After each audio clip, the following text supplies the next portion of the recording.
ગોકર્ણ મહારાજે વિચાર્યું છે કથા કરીશ, ગામ લોકો આવશે. સરિતાના કિનારે વાંસનું જંગલ હતું. ગોકર્ણ મહારાજ ત્યાં કથા કરી. ધુંધુકારી પેલો વાયુના રૂપમાં આવ્યો અને વાંસ ફાટ્યો. પેલો દિવસ, બીજો દિવસ, ત્રીજો દિવસ, ચોથો, પાંચમો, છઠ્ઠો, સાતમો.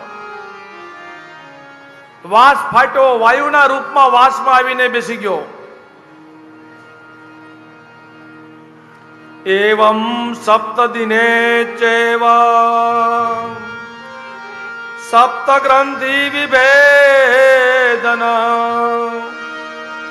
આ 7 ગાંઠ છે ને, કામ, ક્રોધ, લોભ, મોહ, મંદ, મચ્છ અને 7મી અવિદ્યા.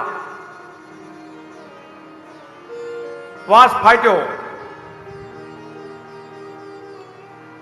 માટે આ ભાગવતના 7 દિવસમાં શ્રવણથી આ તમારા બધાય પાપના મૃગલાઓ નષ્ટ થઈ જાય છે.